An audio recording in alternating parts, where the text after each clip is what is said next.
And then, as Christian said, well, now we've got an interesting conversation on CapEx and how the strategy is going to transition. And so that can support, these environmental performance metrics can support the financial metrics that tell us the state of play today, the potential financial risk in future. But they also help us calibrate what a company is doing by understanding its performance relative to the goal. And that's why we need both. And that's how we think the taxonomy can play its contribution. Well, that's very well said, to the point. I love the fact that you kicked off by saying we are not economic animals, certainly considering the stakeholder group that you represent, and also that you emphasize the judgment that on the basis of the information we provide, then we are able to make judgments, both on the company side as well as on the investor side.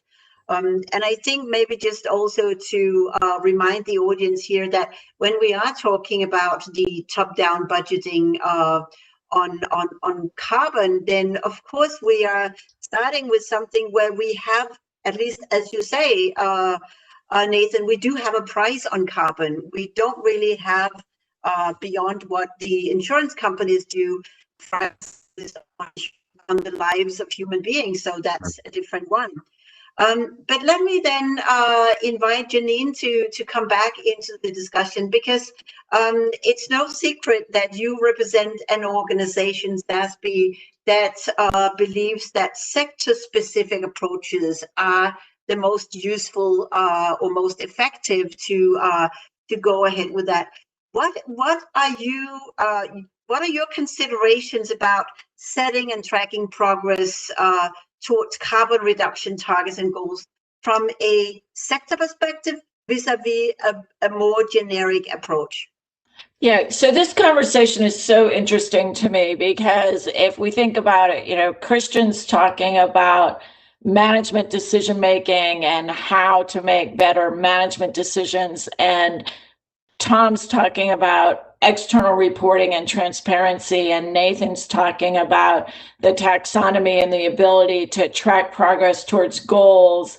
And I think it just shows us what a complex ecosystem this is, with how many levers we're trying to collectively pull to make progress. And we always use this analogy to financial reporting, or if you think about it, it's financial reporting and management accounting, and how that developed into this well understood discipline over essentially centuries.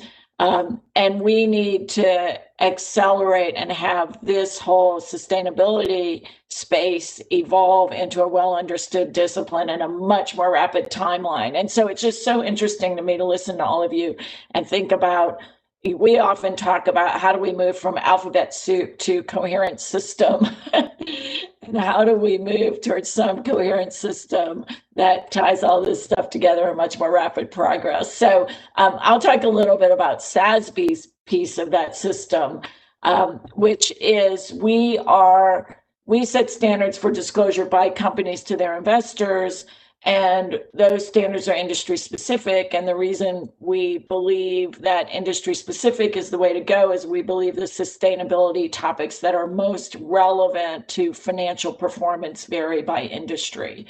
So what are the most relevant topics for agriculture will vary from the most relevant topics for financial services, which will vary from one of the most relevant topics for media and telecom.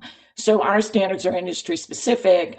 And like Tom said, we don't try to build in targets or ratings because we view ourselves as analogous to financial accounting standard setters, which is just get the information into the public domain, and then information, high quality information in the public domain can be used by many, many market actors. But we believe intensely in the power of comparable metrics. So an industry-specific comparable metrics. And the reason we believe in comparable metrics is to enable companies to benchmark performance. So, using Christian's thinking about how do you have better management decision-making and having good benchmarks available really helps inform management decision making. And then comparable metrics also enable investors to benchmark performance and either to invest in better performing companies, or ideally companies will begin to compete to improve performance because they believe that will attract capital or reduce their cost of capital. And so just like companies compete to improve financial performance, we think competition on comparable metrics, if companies can compete to improve performance on sustainability metrics, they'll not only improve financial performance, that will lead to improved societal outcomes. So that's SASB's role in this ecosystem. And it's very complementary with, particularly as Nathan's talking about the taxonomy and thinking about the taxonomy as being activity-based, SASB standards as being sector-based. Those things are not necessarily in conflict, because you can often map many of those activities heavily to sectors. So I'll just stop right there, but that's SASB's role in this whole ecosystem. Yeah, thank you so much for explaining that, Janine. And as you say, one of the parameters that we can then use to compare is the level of emissions, for instance, and then just be reminded, as Nathan says, that we have to look at it from an absolute perspective, not just a relative. And I think that's an important point about the budgeting. So Tom, I'm sure that one of the questions that you are being asked a lot is, why is it that the European Commission is charging ahead with this full speed, whereas at the same time there are international standards that may or may not be perfect, likely not perfect, because otherwise you wouldn't have started it. But what's the intent for Europe to then take a lead for this? And coming back to your ambitions, where would Europe stand a few years from now, having led this? A few years from now, we will all have a well-oiled, extremely well-functioning, highly integrated set of European and global standards, won't we? And it would likely be done on plant-based oils, right? Of course. Yes. No. I think a number of things. This European and global dimension, which your question alludes to, is critically important one, and one that it would be mistaken to present as a kind of either-or choice. In our view, it isn't. Europe is almost by definition a big supporter of better global governance. Do we think that there is a need to move fast and effectively towards more global alignment of sustainability reporting? Unquestionably, yes. The puzzle that we are forced to deal with at the moment is that at the same time, there is, in our view, unquestionably the need for some quite strong European specific solutions. Those needs flow, amongst other things, from our existing legal framework. They flow partly from the existing Non-Financial Reporting Directive today, even if one were not to change it, simply because of this double materiality question.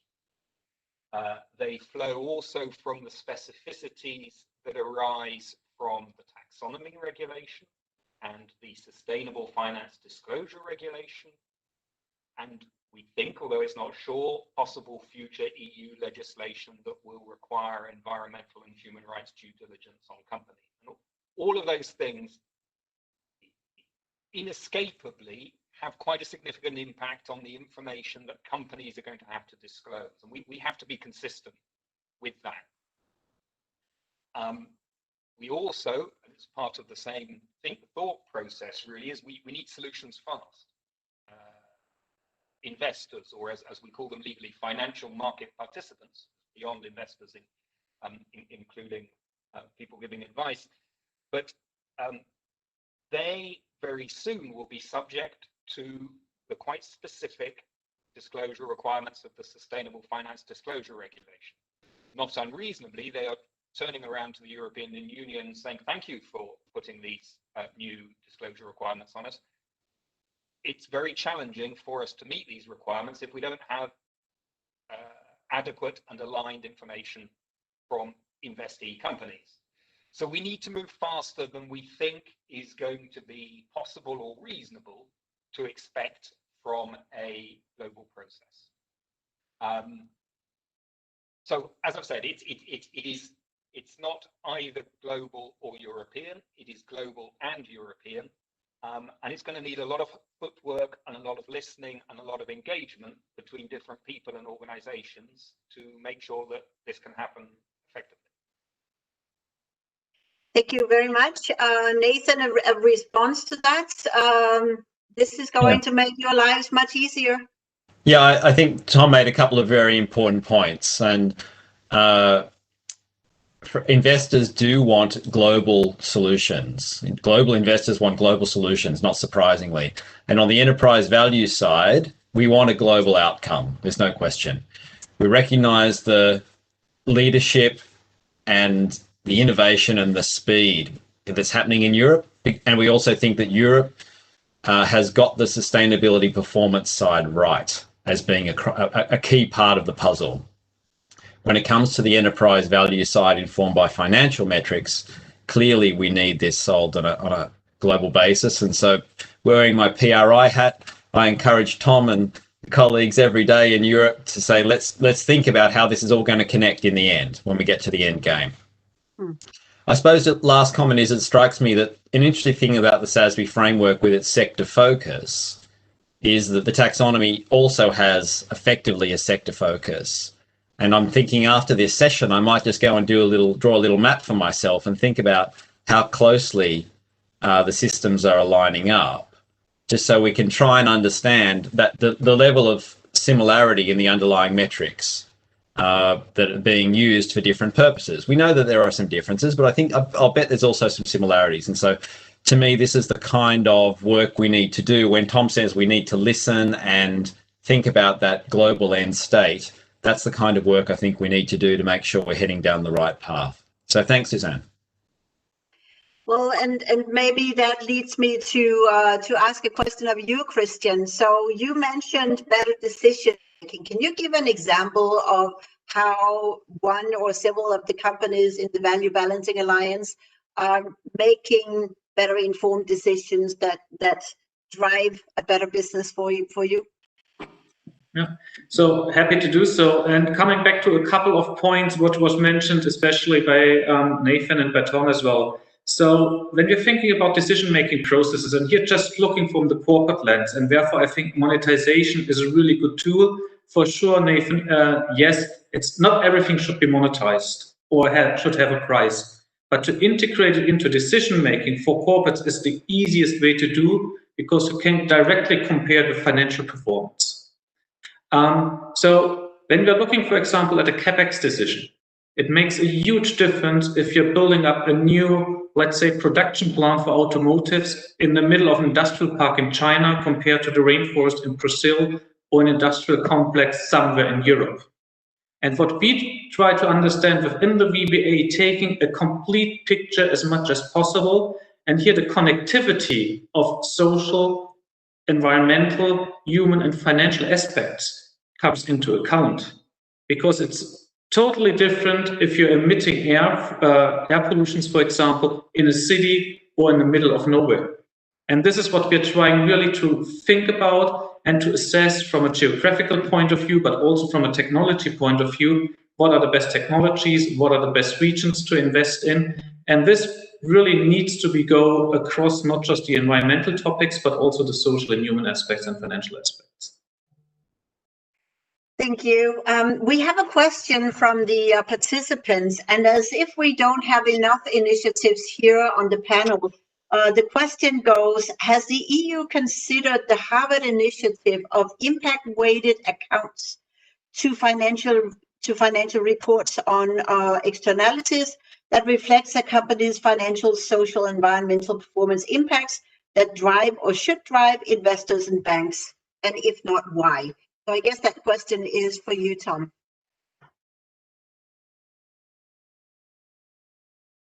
Give an honest answer here. I'm not specifically aware of that Harvard initiative. I have to apologize if that is a major point of ignorance on my part.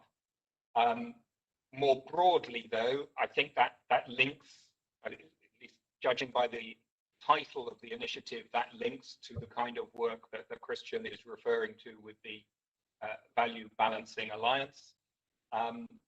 That is something that we're looking into. It's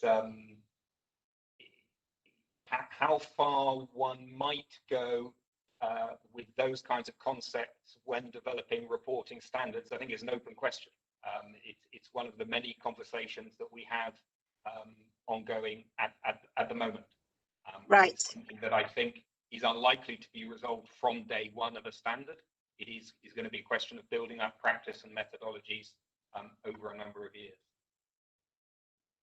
So, Christian, would you have a perspective on that? Thank you. Yeah, happy to do so. So we are working closely together with George and his team around the Impact-Weighted Accounts initiative. And I think what is highly important to understand that the key objective, what we have within the VBA, but also work by the Impact-Weighted Accounts, also work within Oxford or the OECD, is how can we come up and test new measurement methodologies for corporate performance, which really makes us understand, first of all, what is the overall impact or the true value, if you might say so, of business activities, the positive as well as the negative contributions. And then the second step, and I think this is even more important, how you integrate these data and information really in decision-making processes within the company. Because in the end, it's not about reporting what we need to do, it's about making better decisions for a sustainable world. And here, all new methodologies, which will in the end be consistent, in the end to have comparable results also for external disclosures, are of high relevance. And therefore, all of these collaborations that are currently taking place are more than essential. So maybe this is a chance to bring in Sirpa. So if we take your example from before about your sandwich that you would like to know, what is the impact of that sandwich? I'm sure that you have also been following the debate about international versus EU. So what is your take on that?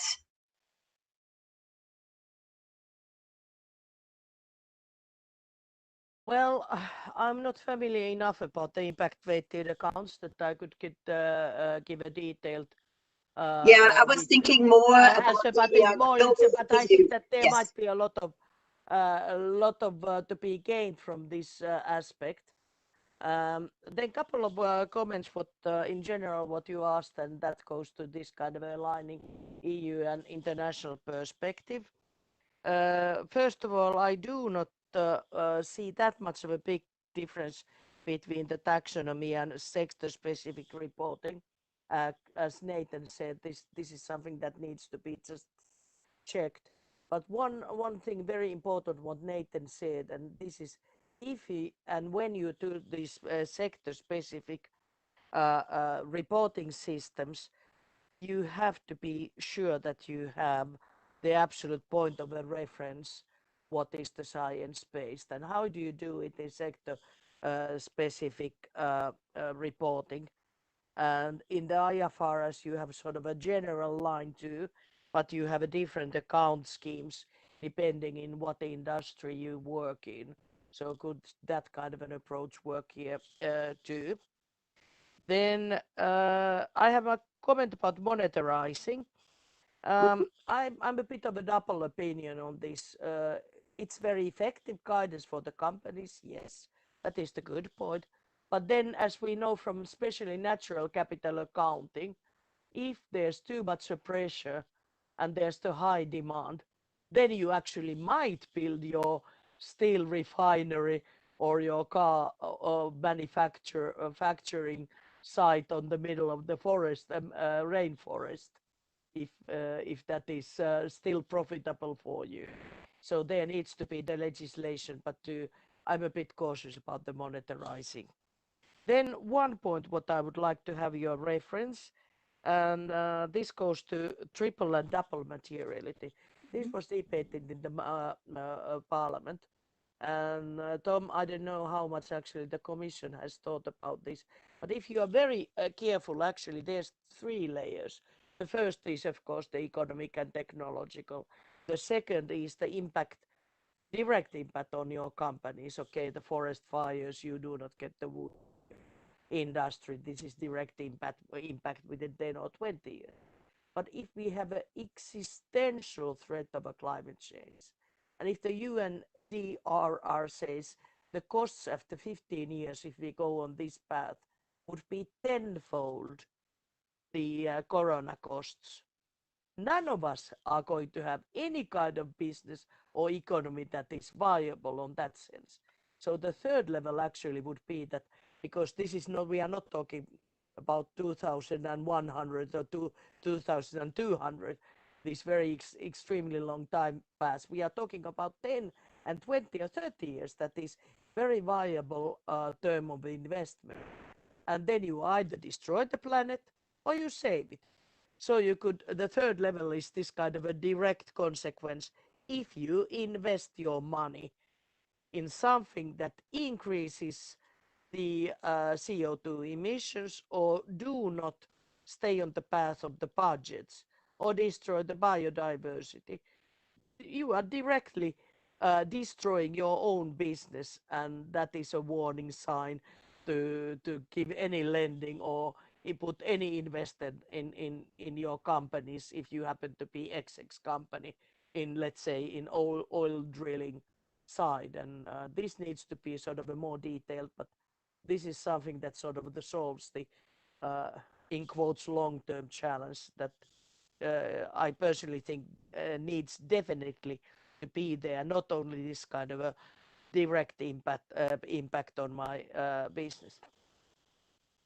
Indeed, and thank you very much for those perspectives. And I love the fact that you introduced the triple materiality lens, which is, I think, a topic for another webinar at some point. Janine, maybe you will take note of that.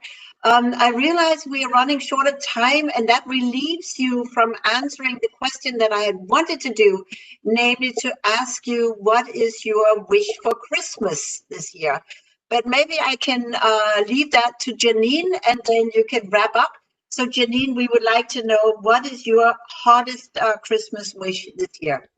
So my wish, and I'll echo something I said at the IIRC conference last week, is I just want everyone to be less confused. And I think to echo Tom's comment, I think if within the next 12 to 18 months, we can have a more, at least a vision for a coherent and comprehensive corporate reporting system that meets the needs of investors, of companies, and society for information that improves decisions and leads to improved societal outcomes, that would be a huge win from my perspective. So I just want to thank everyone. I want to thank all of you for participating. This was a terrific discussion. I wish we had more time, and hopefully we can do a follow-up sometime in the new year. So best wishes to everyone. Thank you very much. Thank you so much. Thank you for the great setting up the agenda. Okay, take care. Thank you. Bye-bye. Thank you. Bye. Thank you. Bye. Thank you, sir.